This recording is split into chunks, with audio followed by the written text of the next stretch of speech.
You've heard it. You maybe joked about it. You've definitely seen it misunderstood.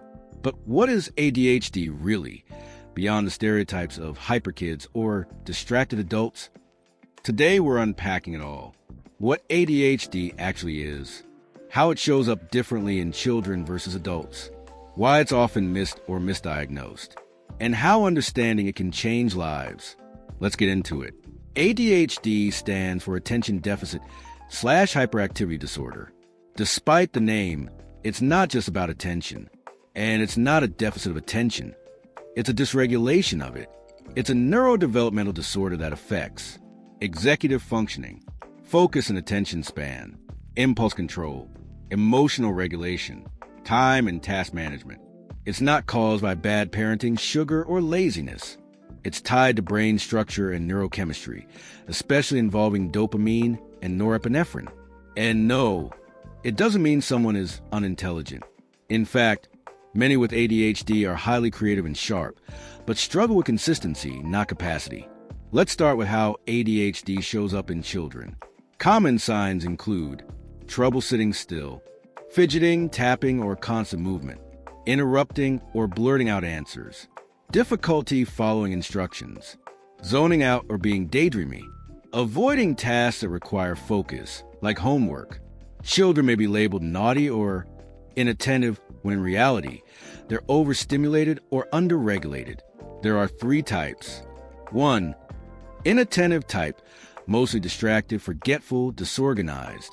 2. Hyperactive impulsive type, fidgety, restless, loud. 3. Combined type, features of both. And it's not always caught early, especially in girls, who are often quieter and less disruptive, and therefore fly under the radar. Now here's where it gets really interesting. ADHD doesn't disappear with age. It evolves. In adults, hyperactivity often shifts inward, turning into racing thoughts, restlessness, or chronic overwhelm. Common adult ADHD traits: poor time management, missed deadlines, difficulty prioritizing, forgetting appointments or tasks, impulsive spending or decision-making, trouble regulating emotions, feeling mentally messy even when they're trying hard. Many adults don't realize they have ADHD until much later in life. They're often misdiagnosed with anxiety or depression because they've learned to mask or internalize symptoms. ADHD doesn't look the same at every age. In fact, its presentation can shift significantly from childhood to adulthood. In children, hyperactivity is often visible, running around, climbing on furniture, or struggling to stay seated. But in adults, that same hyperactivity may become internalized, showing up as racing thoughts, chronic restlessness, or mental agitation. Attention issues also take on new forms. A child might be easily distracted in class or appear as if they're not listening, while an adult might zone out during meetings, forget what they just read, or constantly jump between tasks. Impulsivity in kids often involves blurting out answers or acting without thinking, whereas in adults it can look like interrupting conversations, making impulsive purchases, or abruptly changing jobs or plans. Emotional regulation evolves too. Children may have visible outbursts or tantrums, while adults might struggle with mood swings, irritability, or ongoing frustration. The overall impact also shifts. For children, ADHD may cause academic struggles and behavioral issues, while for adults it can affect careers, relationships, and self-esteem. In short, ADHD grows up, but it doesn't go away. It simply learns to blend in, often making it harder to recognize.